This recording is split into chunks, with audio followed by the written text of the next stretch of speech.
évaluer l'état de droit aujourd'hui. C'est vrai que la situation du Rwanda a évolué quand même, mais maintenant on va essayer de voir à l'intérieur de nous-mêmes qu'est-ce qui se passe exactement, l'état de droit, les grands procès que vous avez certainement entendus, le procès de son jour avec Vital Kamerhe, le procès avec François Béat, le procès avec les militants de SID, mais les procès avec bien d'autres questions, d'ailleurs on en parlera aujourd'hui, avec Laurent Onyemba. Laurent Onyemba, comment allez-vous? Ça va très bien, cher ami. Vous êtes le chargé de la com aujourd'hui de votre parti Ensemble. D'abord, avant de commencer, votre point de vue sur la question sécuritaire à l'est de la République. Est-ce que vous avez évolué avec le temps ou vous restez dans vos termes préférés, parano et xénophobie? D'abord, je vous remercie énormément. J'ai lu les commentaires de notre émission précédente. Beaucoup de gens m'ont appelé. Et j'ai retenu une phrase que les gens ne nous connaissent pas et que les gens ne savent pas qu'on peut beau ne pas être de la même obédience politique, mais que les rapports de famille restent. Depuis que nous avons vu avec les télévisions qui récupèrent les images pour saper l'honneur des gens, maintenant on choisit des mots, même quand il faut vendre quelqu'un, quand il faut vanter quelqu'un, il faut les vanter avec mesure, parce que les images peuvent vous retourner, se retourner demain contre vous. Mais quand il s'agit de Christian Bossembe, je n'ai pas peur. Je répète ce que j'ai dit, que vous restez pour moi un frère, et que je garde des très très bons souvenirs. Qu'est-ce que les gens ont dit? Il ne faut pas aller chez Christian et ainsi de suite? Non, mais il ne faut pas aller chez Christian Bossembe. Il va t'empoisonner. Christian, c'est un homme qui est au cœur du pouvoir. Je te dis aujourd'hui, ce garçon, il est soutenu fondamentalement, il faut faire attention. Alors je dis aux gens, même si on donne à Christian du poison, s'il met dans mon assiette, ça va être comme de l'eau, comme des bonbons, parce que même Dieu ne va pas le permettre. Mais bon, pour ne pas trop dire aux gens ce que nous sommes, ce que nous valons en termes de rapport, je retiens de vous un monsieur très intelligent. Merci. Et je sais que quand je vois le tâtonnement qu'il y a, même dans la communication de ceux qui nous ont, je vous l'ai dit, fait réveiller aujourd'hui, alors que vous, qui n'avez pas été à l'IFASIC, vous faites la différence, peut-être comme nos aînés, les Jean-Marie Kassamba et les autres qui sont de Sakweno, les Serge Kabongo. Je pense que l'avenir est entre les mains de la jeunesse et que nous devons prendre conscience qu'il n'y a plus personne qui va devoir nous amener vers là. Nous deux, nous n'avons pas été recommandés par quelqu'un. Si on peut dire Christian Bossembe, on peut dire Laurent Onyemba, c'est le fruit de la production intellectuelle. Donc je suis fier de vous. Et les gens m'ont dit, mais vous avez apparemment beaucoup de choses à nous dire. Vous ne pouvez pas un jour faire une émission, vous oubliez votre français là et nous parler de votre expérience, vous nous édifier. Je leur ai dit, on pourra faire comme les gens Marika Samba aime le faire, Christian Bossembe rencontre. Comme ça, on parlera de nous, ça va sûrement aider. Moi, ce qui me fait rire, c'est vrai le commentaire, mais je voudrais que l'on reste sur fondamentalement l'état de droit. Parlons-en. Vous êtes avocat, oui. Et on a fait, comme on dit, les mêmes études. Oui. Nous avons été, nous sommes passés par les mêmes professeurs. Oui. Donc, est-ce que l'on peut parler de l'état de droit d'abord aujourd'hui? Est-ce que vous notez une certaine amélioration par rapport à 18 ans passés? Et aujourd'hui, quelle est votre analyse sur la question? Bon, je voulais emprunter votre constitution, parce que quand vous parlez, encore, vous m'avez présenté comme... Avant, vous m'avez posé une question, et puis on n'a pas répondu, vous m'avez posé la question du point de vue d'ensemble. Je voulais nettement que vous puissiez vous rendre compte que quand vous me posez des questions comme technicien de droit, ça veut dire comme avocat, comme chercheur en droit, eh bien, j'opine comme scientifique. Quand vous me posez la question, par exemple, sur les affaires qui sont en cours, eh bien, ce sont des affaires qui ne requièrent pas la couleur politique pour répondre. Sinon, l'analyse ne va plus être objective. Mais alors, je sais que vous m'avez posé une question par rapport à l'Est. Votre situation, est-ce que ça a évolué? Vous avez changé. Et donc, je pense qu'on va finir par là, sur la question de l'Est. Je commence par la question de l'état de droit. Notre constitution, qui est en fait notre boussole, je parle de la constitution actuelle de notre pays, dit que le Congo est un état de droit.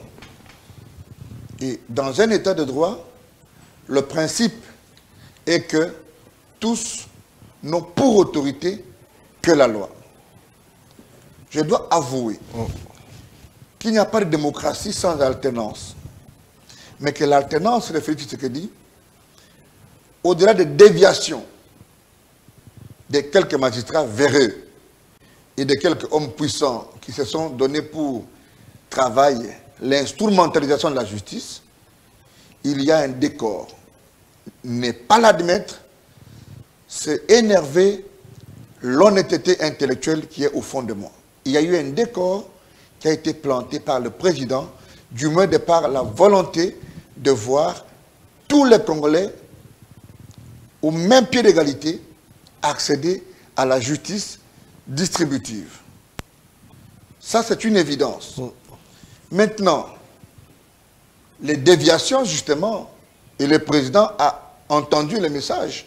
Les gens lui ont dit, Monsieur le Président, il y a de vos collaborateurs, et il a eu à les dénoncer, je crois qu'il faisait un point de presse à l'Est, qui n'ont eu pour travail que d'utiliser leur position de conseil du président, des proches du président, pour instrumentaliser la justice. À un moment donné, il y a des structures, des familles proches du président qui ont commencé à s'inviter dans les règlements extrajudiciaires. Ça signifie que vous saisissez une juridiction parce que vous avez été saisi par Christian Bossembe comme avocat dans une procédure, mais qu'on vous appelle au téléphone par un Congolais. Il vous dit, écoutez, vous avez un conflit avec tel Chinois ou bien tel autre Japonais, venez, nous devons trouver un compromis. Mais lui, il dégage un pourcentage. Quelle est la nature juridique de l'argent que lui perçoit? Et pourquoi l'État congolais devait continuer à payer les juges si un individu, soit-il proche du président, frère du président, cousin du président, doit savoir régler les conflits entre les différents? On se pose la question, est-ce que c'est une structure d'arbitrage? Alors, parce que vous avez parlé de l'état de droit dans sa facette justice et dans les grands procès qui aujourd'hui écument notre République, j'ai vu, et j'ai préparé cette note parce que j'ai vu que les Congolais ont posé beaucoup de questions à la suite de notre émission, et j'ai vu que cette question reviendrait, par exemple, par rapport à la question de M. Matata, et je me réserve de parler de M. Matata ici parce que je suis moi-même dans le collectif.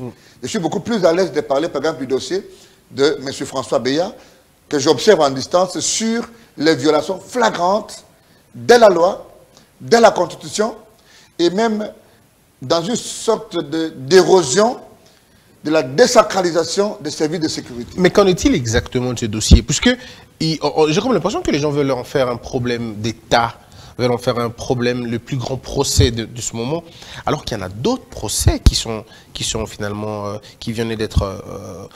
on a vu ça, on a vu le dossier Matata, on a vu le dossier Caméré, on a vu le dossier de son jour, on a vu le dossier de la RVA, on a vu le dossier de plusieurs autres personnes. Pourquoi aujourd'hui on se focalise? J'ai comme l'impression que l'attention se focalise sur la question de M. François Beya.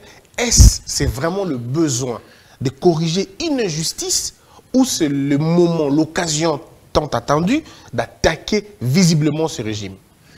D'abord, si Christian Bossembe vole un téléphone, il est devant son juge naturel, il n'aura pas la même attention à ce procès qu'un Chegué qui pique des bouquets d'oreilles sur le boulevard.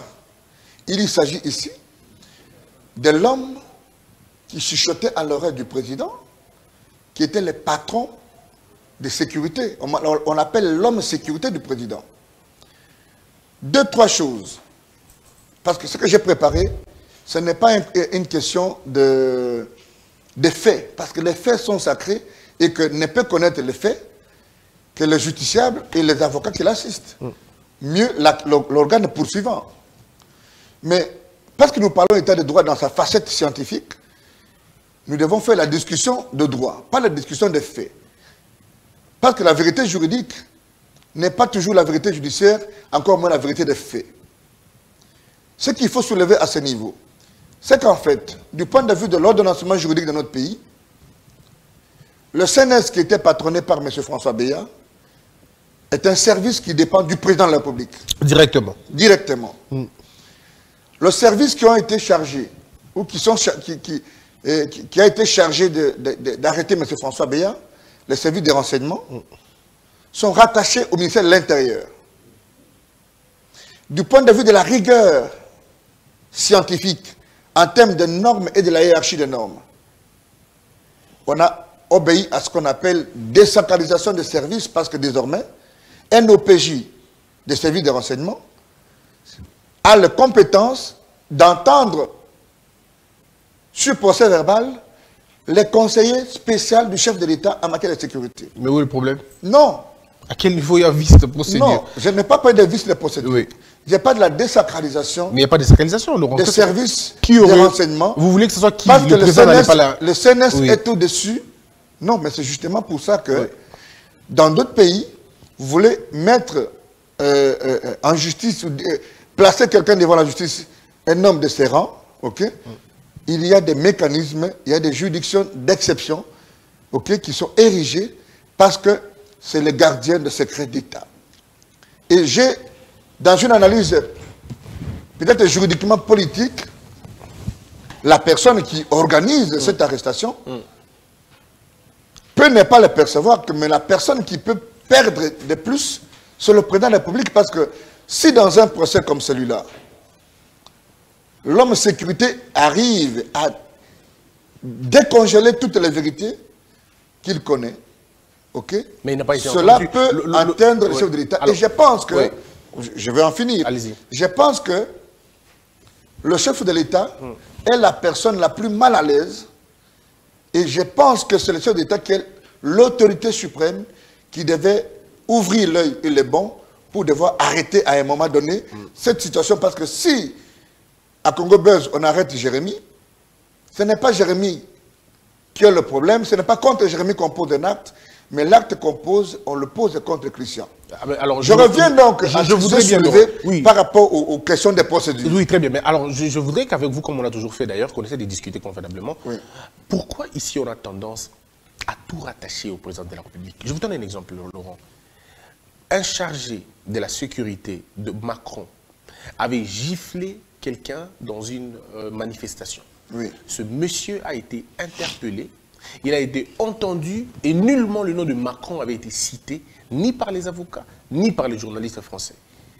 Un monsieur de FBI, le directeur, le patron de FBI, numéro 1, a été invité au Congrès américain pour être auditionné. On l'a posé des questions. On lui a, il a eu tout ce qu'il voulait comme question. Mais pourquoi on n'a pas parlé de l'implication de Donald Trump, et ainsi de suite? Pourquoi ici, chez nous, on a tendance à le faire? J'ai comme l'impression que c'est les retournements de la situation. Avec Kamere, c'est Tshisekedi qu'on visait toujours. Avec François Béat, c'est Tshisekedi qu'on visait toujours. La question est celle de savoir, Laurent, est-ce que vous n'êtes pas en train d'invincibiliser tous ceux qui entourent le chef de l'État? Donc pour eux, ils ne peuvent pas être inquiétés. On ne peut pas les inquiéter, on ne peut pas les poser des questions, on ne peut pas même les interpeller. Alors que vous venez de lire la Constitution, vous dites, on est dans un état de droit où nous tous nous sommes soumis à la rigueur de la loi. Expliquez-nous. Nous avons l'avantage, parce que de nous entendre nous deux, parce que nous parlons droit et nous parlons de choses dont on a la maîtrise parfaite. L'unique chose qui nous oppose, nous deux, ou qui peut nous diviser, c'est autour des faits. Okay. Vous avez cité le cas de Vital Kamerhe. Oui. Et il a été jugé pour détournement. Et quand il est jugé pour détournement, quelle est la nature juridique d'un état de cabinet d'un chef d'État? Vous connaissez une décision qui vient du chef d'État de cabinet qui n'entame pas, ou bien dont le chef d'État n'est pas copié? Non, mais ça veut dire... Oui. Mais ça veut dire quoi, Laurent? Donc... Et vous avez donné l'exemple de Jérémy, qui est mon directeur de cabinet. En fait, qui est comme mon directeur de cabinet. Attendez, Jérémy, quand il engage des gens, c'est pas moi qui engage les gens. C'est lui qui engage. Attendez, Christian. Alors, nous partons de ce qui est officiel, de ce qui est privé. Allez. Nous sommes dans le cas du fonctionnement d'un État. Vous voyez, le directeur de cabinet a une nature juridique. Et il doit des responsabilités, plutôt il doit rendre des comptes à quelqu'un. Les actes qu'il pose doivent avoir une certaine opposabilité, une certaine responsabilité. Mais vis-à-vis des services publics, en dehors des infractions qu'il commet, dont on connaît les champs, parce que l'infraction est individuelle, il y a la pondération politique, la dose politique qu'on y amène. La responsabilité pénale est individuelle, la responsabilité politique n'est pas individuelle. Pas qu'il réponde à quelqu'un. On est dans le pénal, Laurent. On est au pénal. Non, mais nous parlons de la question de l'état de droit dans sa globalité. Oui. Et vous avez invité une question précise de l'implication du chef de l'État. Oui.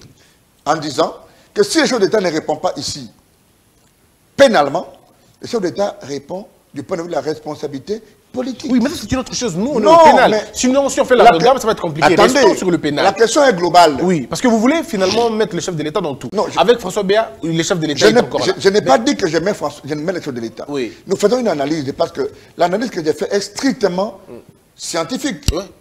Mais que j'ai fait allusion au fait que c'est un conseiller chef de l'État, en allant du parallélisme tel que l'autre, il est le premier du CNS, et que ceux qui l'ont arrêté sont des services de renseignement. Oui. Et qu'à partir de la hiérarchie dans les services de sécurité, un OPJ inférieur, quel est le champ de pouvoir qu'il a pour entendre un conseil spécial qui lui dépend du président.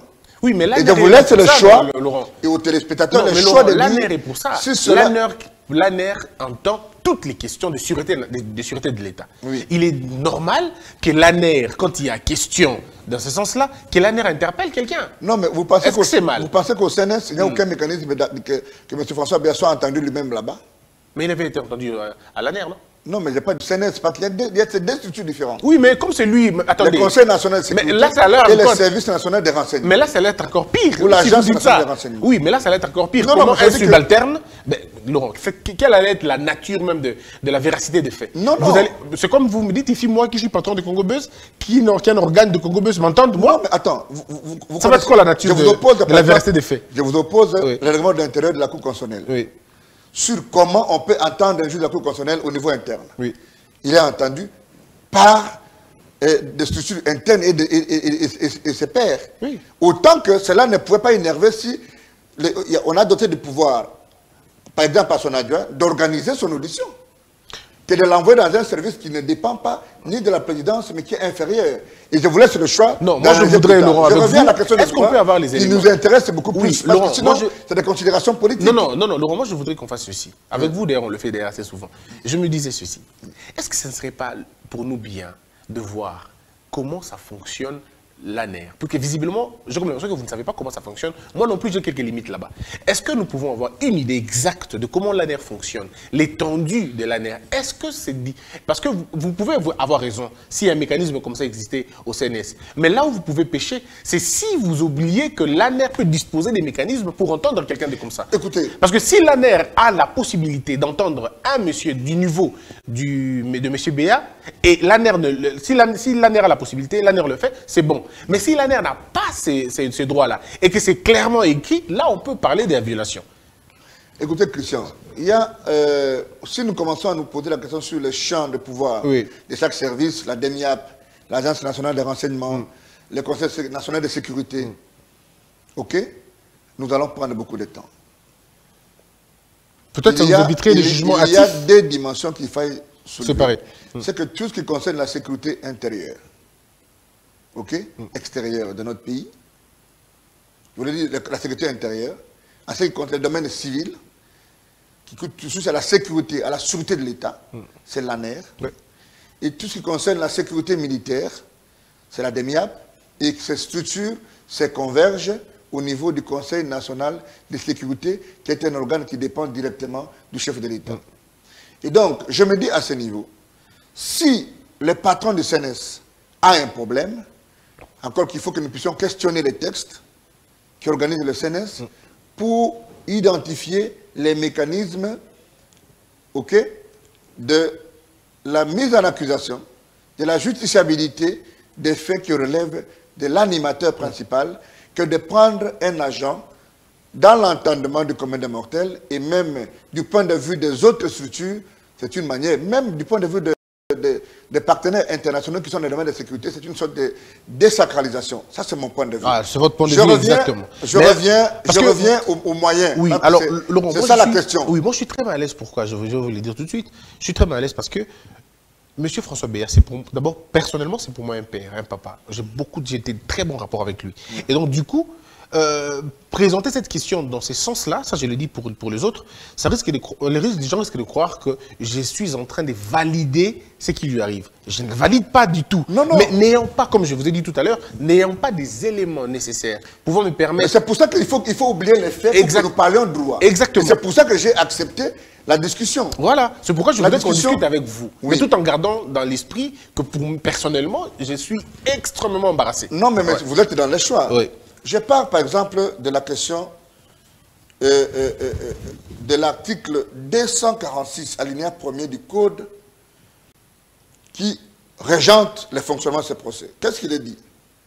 Quelle que soit la manière dont elle est saisie, la juridiction devant laquelle le prévenu est traduit apprécie sa compétence d'office ou sur déclinatoire. Et ici, il a été évoqué l'argument, par exemple, de l'incompétence de la haute cour, tiré de la violation de l'article 19, alinéa 1er et 2 de la Constitution relative au droit au juge naturel. Qu'est-ce que ça veut dire? Il a été enseigné, et ça continue, que si, sans rentrer dans les faits, pas que les faits sont ce qu'ils sont, nous deux, nous ne sommes pas rentrés dans les faits. Nous avons du moins vu un communiqué de la présidence, parce que vous n'avez pas voulu qu'on parle tout le temps de la présidence, mais le porte-parole du président a dit à la TNC que il y a des faits, je m'imagine, je tente de dire ce qu'il avait dit, qu'il y a des faits qui sont extrêmement graves, qui touchent à la sûreté de l'État. Mais ça, c'est des faits qui ne nous concernent pas, nous deux, pas que la discussion que nous faisons, elle est scientifique. Sur la question de l'état de droit. Première chose, violation de l'article 19 de la Constitution, alinéa 1er et alinéa 2, sur le juge naturel de quiconque. M. François Béat reste un civil. Sur pied de quelle disposition, encore que la loi dit, même quand un civil pose des actes criminels avec un militaire, le juge compétent, c'est le juge civil. C'est une littérature, je m'amusais avant de dormir. Incompétence de la haute cour militaire tirée de la violation de l'article 156 de la Constitution et de cette Constitution qui est le socle de l'état de droit. Que dit l'article 156? Les juridictions militaires connaissent des infractions commises par les membres des forces armées et de la police. Il y a une littérature sur un temps de guerre et j'ai suivi, parce que j'ai suivi minutieusement le développement des arguments tels que soulevés par la défense. Incompétence de la haute cour tirée de la violation de l'article 221 de la Constitution. Que dit l'article? Pour autant qu'il ne soit pas contraire à la présente Constitution, les textes législatifs et réglementaires en vigueur restent maintenus jusqu'à leur abrogation ou leur modification. Cette disposition est claire et sans équivoque. Telle que je l'ai voulu développer, démontre que l'article est ainsi libellé et la Cour n'a pas accédé à l'exception de son incompétence tirée de cette disposition, pose un problème dans la confection et l'entendement d'un état de droit. Il y a plusieurs exceptions. Quand vous allez voir les compétences personnelles de la haute cour tirées de l'article 82 et 120 du Code judiciaire militaire, irrecevabilité de l'action telle qu'a été démontrée, tirée du même texte par rapport au fait que M. François Béat n'avait pas donné un contenu au droit de la défense, pose un sérieux problème dans cette procédure. Je vais finir par ce que j'ai suivi, irrecevabilité pour l'obscurité des libellés. Ça peut ressembler, Christian Bossembe, je voulais dire, à un scénario des exceptions traditionnelles que nous connaissons tous les jours, quand nous allons, nous deux, dans les cours des tribunaux. Mais l'état de droit en soi, c'est le respect de la norme. Si dans un procès, fait soit-il sacré est autant sérieux et que ça touche à la sûreté de l'État. Mais le droit est orphelin sans la procédure. Mais quelle est la valeur d'un jugement, d'un arrêt, d'une condamnation qui n'aurait pas respecté la procédure? Mais vous avez parlé de Vital Kamerhe. Oui, parce que vous parlez de la procédure. Vous avez parlé de Matata. Ce qui me met, moi, en difficulté, encore une fois, dans ces sortes de questions, oui, c'est que je n'ai pas, avec moi, les moyens développés par la partie, je veux dire, par la défense. En fait, non, pas par l'autre partie. Oui. Parce que là, je n'ai que la partie de la défense. Non, mais on a que le moyen. Moi, j'ai suivi comme vous. Je ne sais pas si vous n'avez pas suivi. Non, moi, je n'ai pas suivi. J'ai suivi et parce que vous avez. Si j'avais suivi les moyens, les griefs et la procédure, comment elle avait été entamée, j'aurais peut-être des moyens. Mais comme n'ayant pas suivi, je suis un peu déboussolé sur la question. Dans un procès, au-delà de la procédure et des faits, comme vous dites, pas que ça c'est l'instruction, il y a des questions de procédure qui sont dans la loi et que nous pouvons discuter parce que... Selon vous, qui est le juge naturel de M. François Béat? Non, mais c'est d'abord le juge civil. Mais c'est de quelle juridiction? Non, mais alors, maintenant, le travail que je suis censé faire ici n'est pas un travail de donner de la matière aux avocats de M. François Béat. Mais parce que l'argumentaire a été développé, ce qui est constant, c'est que M. François Béat est un civil et que s'il a posé un acte délictuel, un acte criminel, le juge compétent, c'est le juge civil. Comment se règlent les questions de sûreté nationale? Est-ce que c'est dans le registre des civils ou c'est dans les registres militaires? Christian Bossembe, la question de sûreté nationale est une question qui est prise en charge par la loi et par la loi de notre pays. Et à l'occurrence, la loi mère. Je ne connais pas une disposition constitutionnelle, une disposition légale de notre pays qui dit que si Christian Bossembe, vous avez pris votre arme, vous avez décidé de faire, de l'utiliser dans le sens d'ôter la vie à une personne qui détient en soi un pouvoir d'État, quel qu'en soit le niveau, votre sentence, c'est la pendaison. Ou votre sentence, c'est vous lier les mains et vous jeter au fleuve. Ce qui fait que les faits sont là, c'est comme ça qu'on dit, donne-moi les faits, je te donne le droit. Oui, moi je te donne le fait. Je te donne le fait d'un coup d'État. Par exemple, vous me donnez quel droit? Non, mais je dis, les coups d'État sont questionnés. Parce que jamais quelqu'un n'a été dans un coup d'État avec un fouet. On utilise de l'armement militaire. Ben oui. Sauf si c'est un coup d'État par pendaison ou par suicide, ou je ne sais pas moi, par empoisonnement. Oui, prenons un cas de coup d'État par les armes, mais organisé par des civils. Mais je te dis, ça se passe comment? À partir du moment où il y a un civil, ça c'est la loi congolaise, le droit positif congolais, s'il y a un civil qui est incriminé dans le lot des gens qui sont concernés, ce sont les juridictions civiles qui sont compétentes. Ça c'est constant. Même si dans la pratique, on peut avoir vu plusieurs autres questions pareilles quand ça touche à la sûreté au plus haut sommet, que ce soit la juridiction militaire, ok? Mais ça implique toujours le niveau d'intervention des militaires. Les civils peuvent venir en appui, mais que principalement c'est l'acte des militaires. Mais dans le cas de François Béat, c'est lui qui est poursuivi comme prévenu principal. Maintenant, parce que nous avons parlé de lui, il faut éviter la focalisation. Nous parlons maintenant de l'état de droit dans sa globalité. Si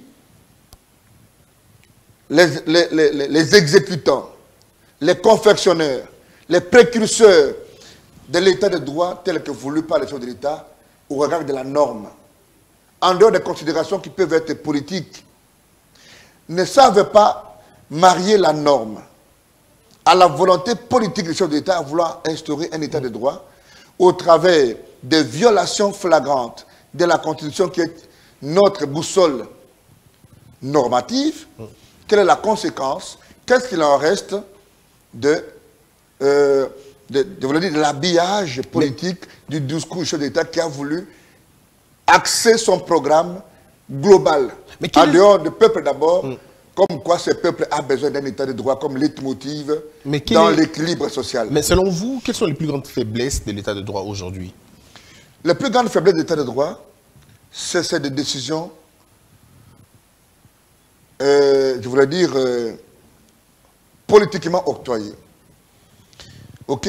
Des décisions sous surveillance politique, des exécutions sous perfusion politique. Comme quoi? Comme quel? Prenons 2-3 cas. Je parle du cas de Matata, sans rentrer au fond, parce que je ne peux pas me dédoubler.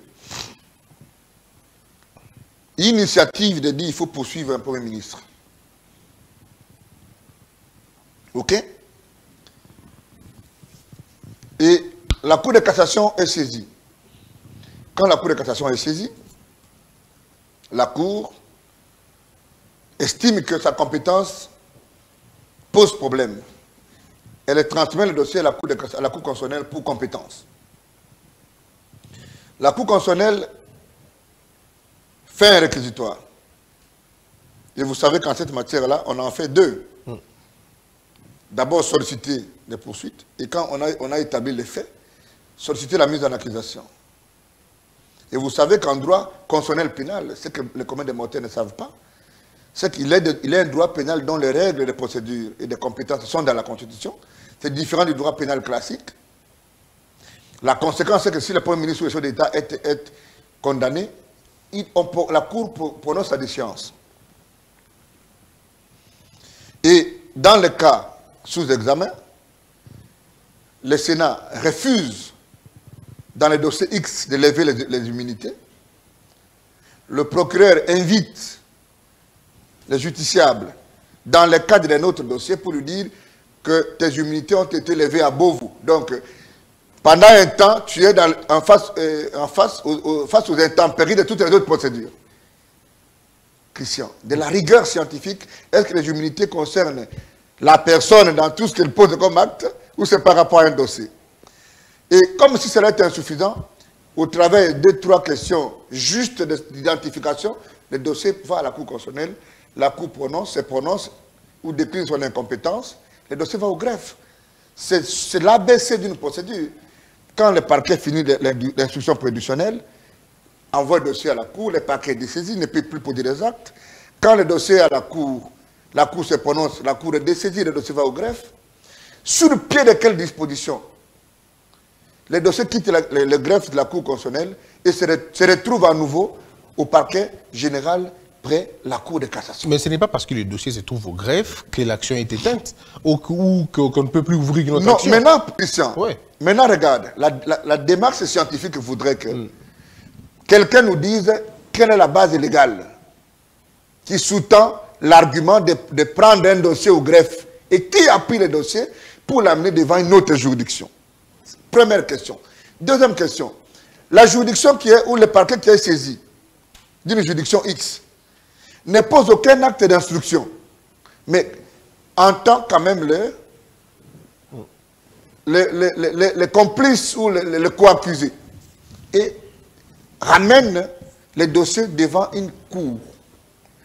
Quelle est la nature juridique de la décision qui en découle? Quel est le caractère opposable, sérieux et crédible d'un arrêt qui n'est qu'une suite logique de violations flagrantes des procédures?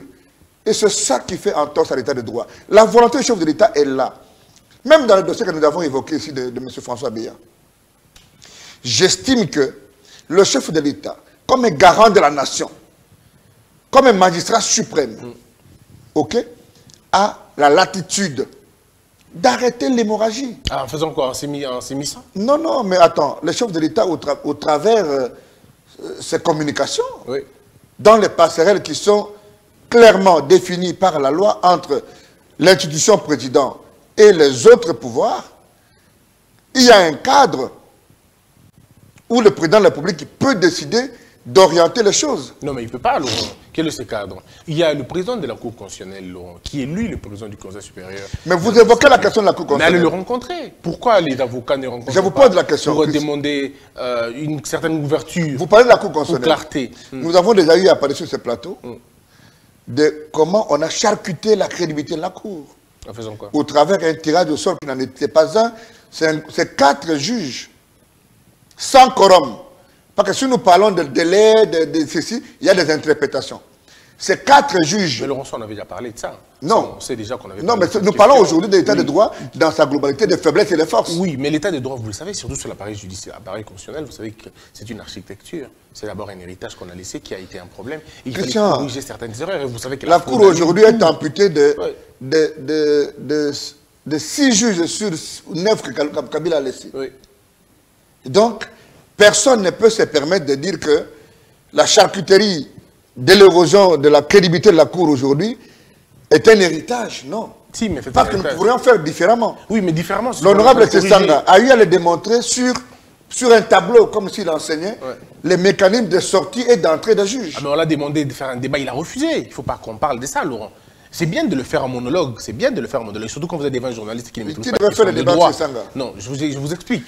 Non, qui devait faire le débat et où? Je vous explique, Laurent. Parce que Laurent, je connais Laurent, deux choses. Oui. Que l'honorable Sessanga devait faire le débat avec mon grand frère, que j'aime beaucoup, le professeur Taylor Lubanga. Mais il n'est jamais venu. Mais que j'ai suivi la réaction du professeur Taylor Lubanga avant le débat à Télé 50. Ouais. Il a dit, moi j'ai des charges d'État. Les contraintes que j'ai comme un homme d'État ne me permettent pas d'aller discuter. Ça, j'ai suivi. Oui, mais il avait demandé... Mais et juste après l'émission de Sessanga, le professeur Taylor aussi est venu faire sa démonstration. Oui.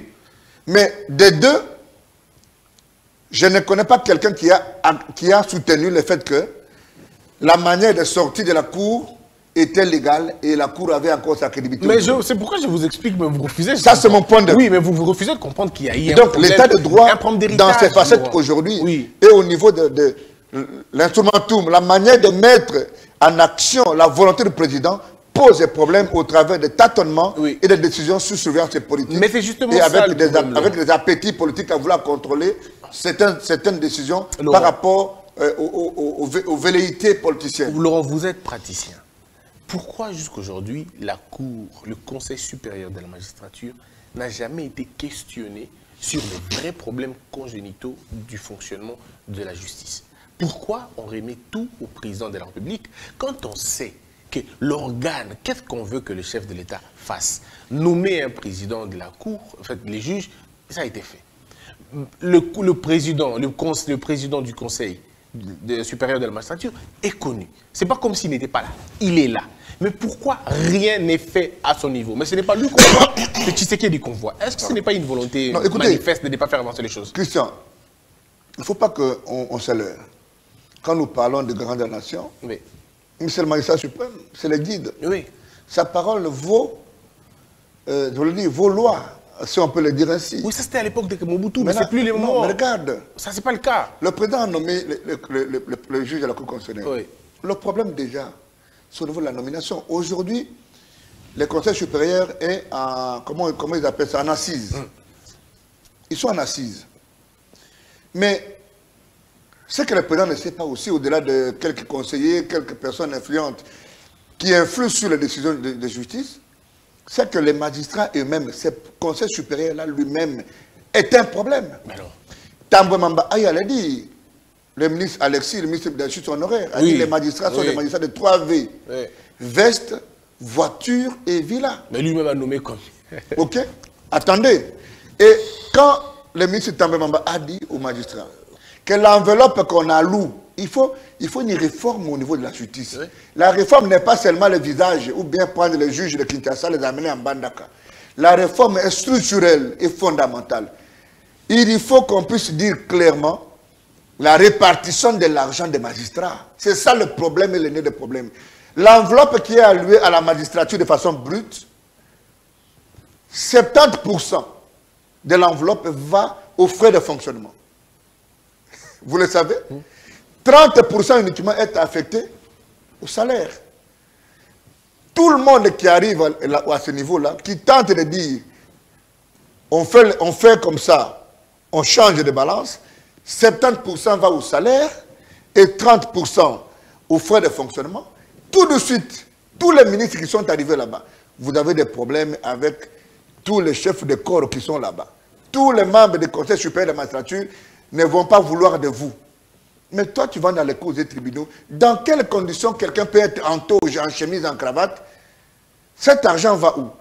Va dans les parquets, regarde les magistrats tels qu'ils travaillent. C'est comme des greffiers dans un marché.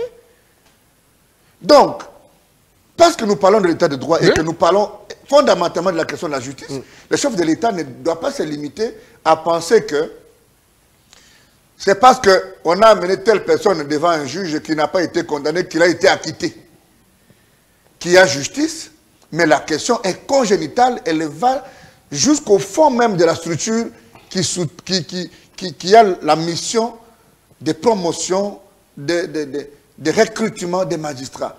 Les animateurs de tous ceux qui composent les conseils supérieurs de magistrature doivent aujourd'hui comprendre que l'argent des magistrats doit être affecté au bon fonctionnement des magistrats, au travers de leur salaire et tout.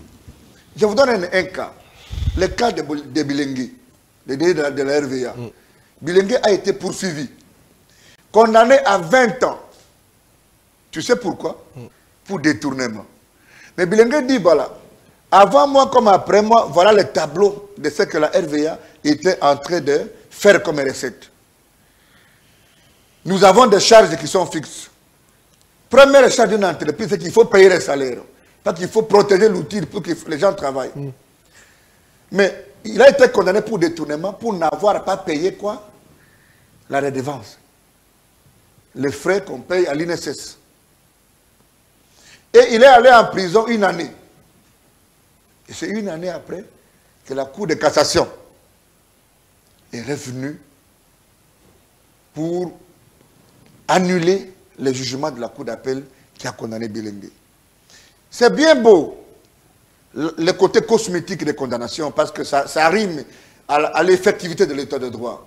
C'est bien beau l'aspect emblématique des prisonniers dits instruments de présentation de la confection de la politique d'état de droit, mais il y a des droits garantis qui sont violés, Christian. Et j'estime qu'à ce niveau, le chef de l'État doit changer de paradigme. Quelqu'un dit changer de narratif. Parce que la production des jugements n'est pas le socle de la confection d'un état de droit. Encore que nous pensons que la civilisation de l'oralité a montré ses limites. Alors, il faut que des gens comme vous, qui côtoyez le chef de l'État... non. Moi, je suis journaliste. Je répète ma phrase. Oui. Il faut des gens comme vous. Ok. La première partie, pour être, comme on dit en français facile, c'est-à-dire des gens intelligents comme vous. Ah, ok. Et virgule, parce qu'il faut que les gens comprennent, parce qu'il y a trop de gens. Ouais, sinon, ça mélange, ouais.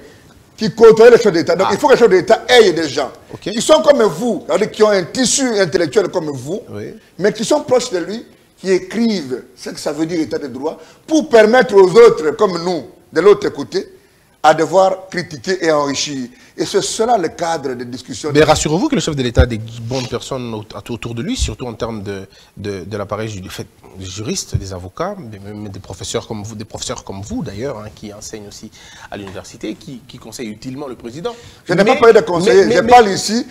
Il n'est pas interdit au chef d'État d'écrire un livre. Oui, mais Laurent, comme l'état de droit, c'est sa philosophie. Nous aimerions aussi voir le président nous inviter un jour, pas seulement les gens de l'UDPS, pas seulement les membres du gouvernement, pas seulement les conseils spéciaux, ou bien les projets chilènes, ou bien aller inaugurer les poubelles, mais appeler aussi le monde scientifique. Il peut identifier des gens en disant, Christian, l'appelle Laurent, appelez-moi appelez-moi tel autre, ok? Je présente mon livre. Est-ce qu'on peut faire la discussion scientifique? Oui, mais Laurent, le problème... Ça, nous voulons aussi. Mais pourquoi nous disculpons les juges? Pourquoi nous disculpons les magistrats? Parce qu'en réalité, ce qui donnera la dépendance aux magistrats, ce n'est pas le président. Suivez par exemple, comment il s'appelle encore, le président français, Nicolas Sarkozy. Nicolas Sarkozy dit que les juges n'ont pas à chercher leur indépendance dans la botte du président. Ils doivent se le donner. La liberté, c'est à eux de se donner la liberté. Mais ici, nous avons l'impression que les juges et les magistrats se complaisent dans cette précarité, dans cette morosité. C'est eux-mêmes qui veulent rester dedans. Mais malheureusement, c'est au président que l'on veut. Je reconnais la responsabilité du président de la République, historique et même politique sur la question. Ça, je reconnais. Mais regardons aussi la responsabilité des juges qui refusent eux-mêmes de se libérer. Christian, moi, je vais aller au-delà de vous. La responsabilité même de la société. Oui, par exemple. Parce que chaque société a ses juges. Qu'il mérite. Hein? Et cette société-là n'a que des juges qu'elle mérite. Mais... Dans ces pays, il y a eu des procédures de prise à partie. Combien ces procédures n'ont pas abouti? Oui, beaucoup. Hein. Parce qu'il y a une certaine protection mutuelle des magistrats. Voilà, vous avez tout compris. Deuxième chose, oui. Deuxième chose, moi je ne dis pas que les magistrats sont en fait à blanchir. Je voudrais démontrer ici, dans le dossier de M. François Beya, des violations successives des procédures et de la loi. Oui. Je ne sais pas si un magistrat de la haute cour peut sortir de chez lui et nous dire que les chefs d'État l'a appelé au téléphone pour dire non, François Beya, il a voulu me tuer. Oui. Écoutez, il ne faut pas accéder à ces exceptions. Ça, c'est un travail d'eux-mêmes, mais ils ne veulent pas. Mais Laurent, un autre élément. Et en Afrique du Sud, je connais un magistrat qui a convoqué Mandela. Et qui l'a condamné. Et il a condamné au premier degré. Et Mandela est parti au second degré. Mandela a été acquitté. Et les sociétés du parti de Mandela ont voulu marcher jusqu'à tuer les juges. Mandela dit, je ne vais pas attendre. On a parlé d'état de droit. Ouais. Laissez-moi aller répondre. Vous avez vu avec Zuma, c'est des magistrats qui ont fait marcher Zuma. Voilà. Des magistrats. Non, mais on a vu au Kenya. Sarkozy. Ouais. Sarkozy a eu assez. Il a même été condamné à nouveau. Il est en appel. Alors, et donc, au Kenya ici, il y a des juges qui ont annulé une élection.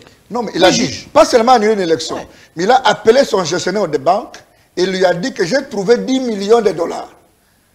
Donc, je ne connais pas l'origine de vous demande de retourner au compte qui m'a fait les transferts. Laurent, c'est notre problème nous-mêmes. Est-ce que vous savez aussi, Laurent, vous êtes avocat, est-ce que vous savez qu'aujourd'hui, au moment où nous parlons, il y a des Congolais qui croupissent en prison? Nombreux. Non, qui croupissent en prison, Laurent. Je pense qu'il y a encore les génies jusqu'au jour. Ils n'ont jamais vu les juges. Ils n'ont jamais vu les juges. Ils ne connaissent pas pourquoi ils sont là. Mais ils sont là. Mais eux, on n'en parlait pas parce qu'ils n'ont pas de nom. C'est des anonymes qui croupissent comme ça. Oui. Eux, on n'en parle pas. Je connais des députés en Mbandaka, arrêtés par la simple volonté d'un gouverneur, juste parce qu'il veut qu'on le mette là-bas. Et ils sont là en train de croupir là-bas. Eux, on n'en parlera pas puisque c'est des anonymes. Mais quand c'est des noms... Un gouverneur a arrêté un député. Quel est son chef en fait? Mais alors, dites-moi, comment vous pouvez imaginer cela? Et on n'en parle pas, il y a des journalistes qui sont arrêtés, c'est autant de personnes. Mais pourquoi, comme vous dites tout à l'heure, pourquoi la société ne change pas son regard vis-à-vis de ça? Non, mais combien de femmes, vous êtes avocat, combien de femmes sont à l'extérieur aujourd'hui, dehors, avec leurs enfants, puisqu'il y a un général, puisqu'il y a un directeur d'entreprise qui les a chassés là-bas? Pas la question des généraux. Ouais. Est-ce que vous savez que le secteur le plus complexe en termes de dossiers, ou bien ceux qui font plus de procès dans ces pays, c'est des procès de loyers, c'est les procès de succession, d'enregistrement. Et ainsi de suite. Mais dans ces pays ici, on nous a dit que le certificat d'enregistrement est devenu digital. Il y a une société qui est venue dans ces pays, comme quoi il y a la suppression du papier comme le certificat d'enregistrement. Maintenant, on va mettre ça sous forme d'une puce. Si on swappe ça, eh bien, vous avez toute la traçabilité. Ça n'a été que de la poudre aux yeux. Vous savez que dans ces pays ici, les permis de conduire a fait 5 ans. On nous l'a dit qu'il sera biométrique. Jusqu'à aujourd'hui, on ne sait pas qu'est-ce qu'il en est. Mais si vous n'avez pas déjà les cartes d'identité, comment vous aurez le permis de conduire? Ça va être très compliqué. Et donc, j'estime que, et c'est à ce niveau-là que je pense qu'il y a la responsabilité de l'État chrétien. Parce que le problème que nous avons, c'est le problème d'hommes congolais. Et ce pays a besoin d'un guide. Et le guide n'est pas dit un dictateur. Mais c'est moi, Onyemba, je suis chef de l'État. Ok? Ou si le président Moïse Katumbi devient chef de l'État. Mais pourquoi pas vous? Arrêtez-vous d'abord à vous. Non, j'appartiens à un parti politique. Ok, ben, ça ne vous empêche pas d'ambitionner. Je parle ici comme scientifique, mais j'appartiens à un parti politique. J'estime ici que les choses devront changer parce que si moi je suis ministre de la Justice, moi Onyemba, au lieu de construire des tomates au plateau de Bateke, je vais construire un hôtel pour les prisonniers à col blanc. Pas de forfait farfelu pour confectionner l'exclusion de certaines catégories de personnes aux élections. Mais que des vrais procès et avec un objectif précis. Vous arrêterez beaucoup de gens ensemble, on dirait. Hein? Comment? Vous arrêterez beaucoup de personnes ensemble si vous êtes dans la presse. Possible. Aussi dans la presse. Possible. Aussi dans la presse. Possible. Possible que vous arrêtiez beaucoup. Je pense même plus dans la presse. Qui est d'ensemble. Ensemble, il y a beaucoup de dirigeants quand même qui ont eu des choses dont les mains, les traces sont encore là. Ensemble est un parti politique qui est au Congo. Ensemble n'est pas constitué des anges qui viennent de Nazareth. Auriez-vous le courage d'arrêter? Ensemble a des gens qui peuvent avoir volé un téléphone. Auriez-vous le courage? Autant qu'à lui de pèse. Auriez-vous le courage d'arrêter des gens d'ensemble? Les anciens gouverneurs, par exemple, les anciens députés. Vous me connaissez très mal. Vous me connaissez très mal. J'arrêterai quiconque si je suis magistrat, pas que le ministère de la Justice n'arrête pas. J'ai le pouvoir d'injonction que la loi me reconnaît. Je vais donner injonction au parquet pour qu'on ouvre des enquêtes et que si la personne est condamnée, eh bien, elle va devoir subir la rigueur de la loi. Très bien. Laurent, on a fini cette émission. C'était un grand honneur et pour moi. Pas seulement les anciens gouverneurs. Oui. Je serai capable de faire poursuivre aussi les anciens chefs d'État. Possible, possible. Ou même si je suis ministre, je peux donner injonction au procureur général de la Cour constitutionnelle, d'ouvrir une enquête, déclencher le procédure contre le chef de l'État. Mais vous savez qui m'a nommé, et ce qu'on appelle en droit le devoir l'ingratitude des juges. Oui, mais vous savez que dans notre constitution, ce n'est pas possible que vous donniez une telle injonction au procureur près de la Cour constitutionnelle. Vous savez que le mécanisme, il est très clair, il est compris. Ça ne vient pas de l'initiative d'un ministre de la Justice pour mettre le président d'accusation. Tu n'as pas vu mon regard. Tu n'as pas vu mon regard. Ton regard. Je n'ai pas... Attendez, vous ne pouvez pas finir l'émission comme ça. Je n'ai pas dit ici que le ministre de la Justice actuel peut donner injonction au procureur général de la Cour constitutionnelle. T'es encore là, des journalistes. Mais je te dis que les réformes que je vais mener, j'ai commencé par ça, les réformes que je vais mener vont devoir doter au ministre de la Justice le pouvoir de déclencher aussi, je ne corrige pas, il n'y a pas de réformes, et les réformes sont dans ma tête, cher ami. Nous nous connaissons, aucun mot avec toi, je ne vais pas laisser passer. Très bien. Alors, on regarde l'écran, on va faire la même chose. Ce sont des images. Encore? Ouais, 5 photos qui vont apparaître et vous allez nous donner votre commentaire. La première photo. Oui. Monsieur Alexis Tambwe-Mamba, c'est un homme noble. C'est un homme de valeur. Il a beaucoup aidé la République. C'est un homme qui a beaucoup travaillé pour ce pays. Je voulais même dire, depuis sa jeunesse, je crois qu'il a été... PDG d'une société, je crois, à 29 ans. C'est un homme d'une rigueur extraordinaire. Il a écrit ses mémoires. J'ai aimé une partie, il a parlé de l'honorable Diomi Ndongala. Je retiens de lui la rigueur.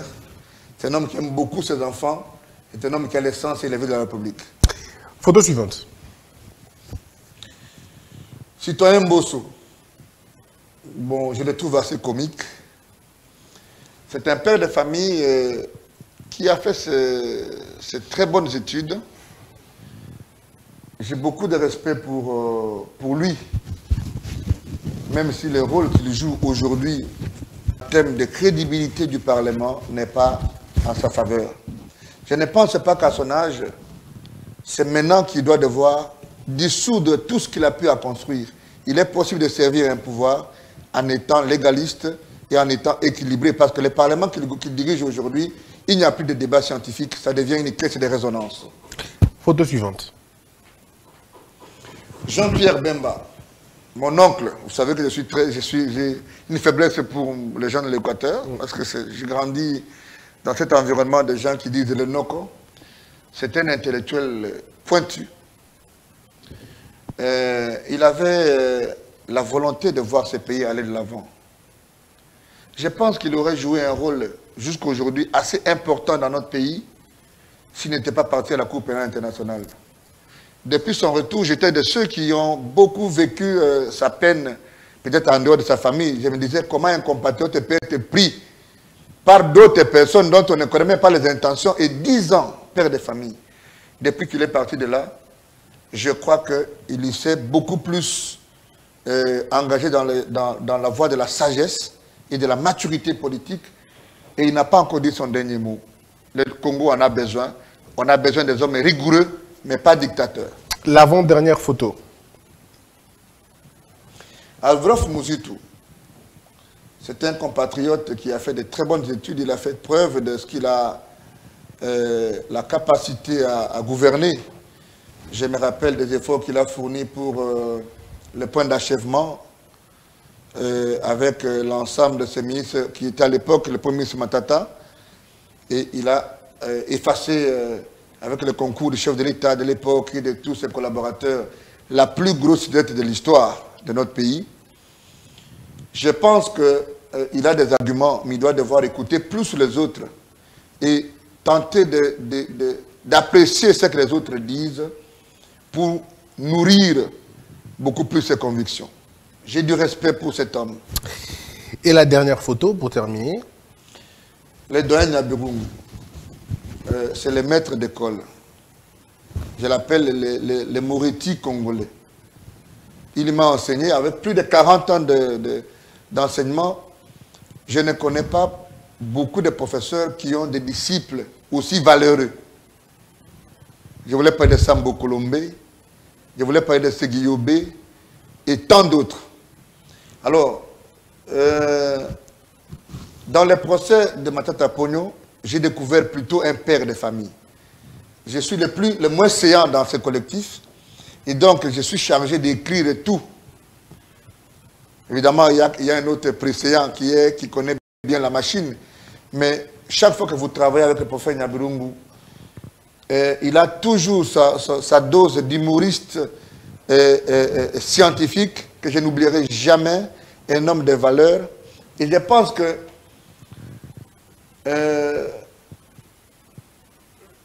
le Congo doit être fier de cet homme, de la trempe de Mutuza, de Kalongo Mbikaï, de Kayembantamba. Les doyens comme ça, il n'y en a pas beaucoup. Nyabirungu a fait beaucoup. Je suis fier de lui et je n'oublierai jamais d'avoir été à ses côtés pour défendre Matata. Et d'ailleurs, je profite de l'occasion pour annoncer la publication qui va résulter justement de toutes les procédures que j'ai entamées dans le dossier de Matata. J'ai intitulé « J'ai défendu Matata ». Retour sur les procédures entamées, les décisions obtenues et les commentaires.